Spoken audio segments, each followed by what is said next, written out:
Here we go. What caught my eye? And look, I might just get this going for a moment. Now, Kane, look, I know it's only round 3, but I'm a little concerned that you might have hit the wall already, mate. Already? I know, you do. You're on radio, you're on television, you presumably have a podcast, everyone does. So you're talking footy, you're talking football all the time. And I just think that, judging by this particular podcast, you might be losing it, mate. Isaac Quainer last year said the only player that's ever beaten him one-on-one in his career, not just any, not a contest, career, not just any, not a contest, not just any, not a contest. What was that? Okay, that was. I thought it was Kane. I thought it was Kane. Tony. Hang on. And a small little stumble. Hang on, that was sold to me as Kane. It's pretty important. You didn't even look at that before you did it. When I was busy doing other things. Said he's slipping. Yeah, tell him I'm slipping, and you haven't even watched the vision. There's an email. There's an email going. You're not blaming Jack, eh? I don't want to name names, but there is an email as we speak. Oh, I tell you what. Hey, don't get too cocky, mate, because you have got form. Triple M Red Lead's ending stats. Ash is with us. Okay. That's to everybody helped us out. Put this to get out to the end of the ice. I'm going to finish off with that. Damien Harvick on the Triple M Harvick on replay screen. Probably would have been better if you sold that first of all. Maybe it would have been better if I had actually watched it before. Hey, there's a few of us who've been caught eating in public. So there was one of me at the grand final. This is obviously before I started training for the fight because I look a little bit big. But we all do it. But TJ, I feel like you do it for a sport. I feel like you're angling for an ambassadorial role somewhere, that the amount of times you eat out in public. So here's a couple of the old ones. So we just want to focus on the fact that you have done it before and you've got form in this area. And I feel like you've been... just get on with it. moving up to this role. TJ is old eating at some point. You sure you want to do this? OK, so here's the pie. You're eating outside the MCC, all right? Now, did you go to Tasmania during the week when they did the Tasmania launch a couple of weeks ago? Yes, I did. OK, so I received an email. Did you? And it was an email, and I'm not sure whether we've got the email to go up on the screen, but here it is.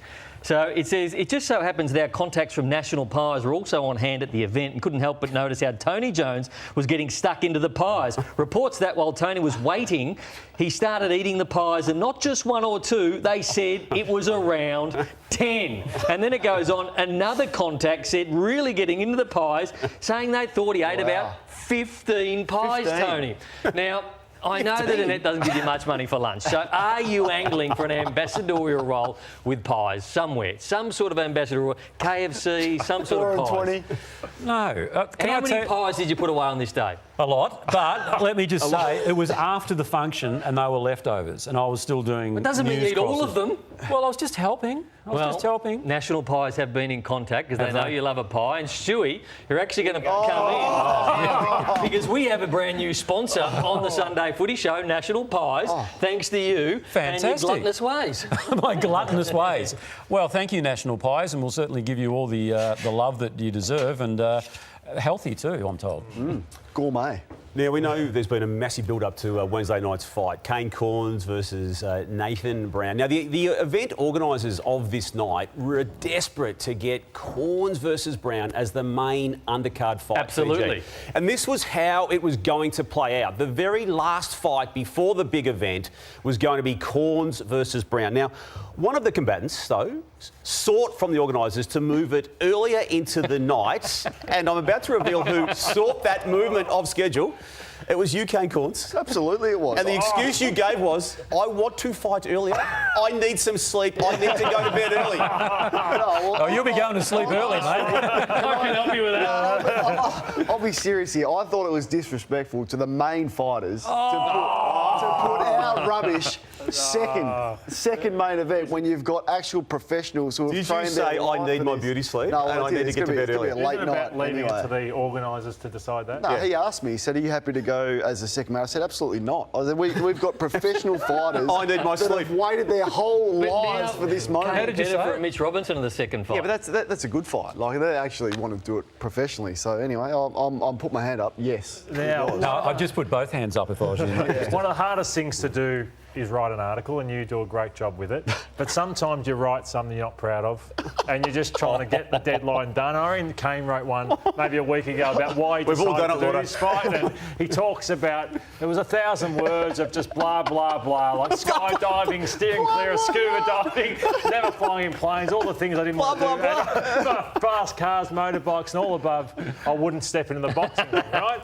But I think Kane could have saved us all the trouble of reading and 1,000 words and just written this, because this is what this fight is all about. This is what he should have said, why I'm fighting, because I love money. That's all this is about with you, Kane. And I reckon he's a big chance, Brownie, to get a hold of you. This is some vision of you just in the lead up to it, boxing the UK. That's old vision. This is old vision. We played this like 2 weeks ago. This is sort of wouldn't bruise a grape area, right? And it took me back to a guy who had a pro fight, Kane. This is him. Let's take a look at this man at a pro fight. And this is where I'm concerned about Kane leading up to this fight. Let's have a look at him.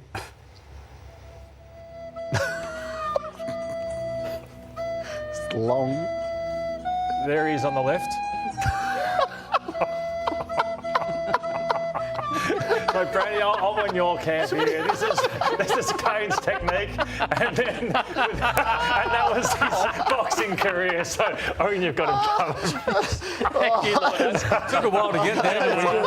Worth it, TJ? Yeah. I love money. Hang on. You've got an apology. Is this the apology, is it? We don't apologise. Okay, everyone. Don't apologise on our behalf. Hang on. I'm not apologising. It says apology on here. This is absolutely. This is you. This is absolutely not an apology. But I thought it was important that we address the events of last week, and I wanted to do it properly, so I came in early and Oh, no. Hi guys, Kane Corns here again. I just wanted to address this week's controversy. Now I can't point to it, but as you can see here behind me, Trent did a video, then I did a video, and then Richo got all upset about the video.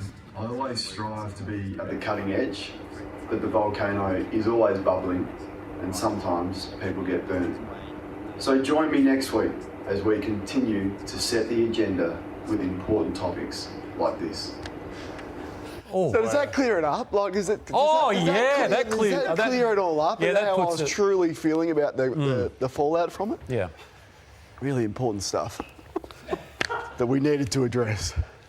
And you are all too scared to laugh, and I know you find it funny. I laugh. No, we're laughing. You are too scared to laugh because there's some. I laughed last week. I laughed this week because it's funny. I'm like, hey, we're a team here. We're a team, and we're with you all.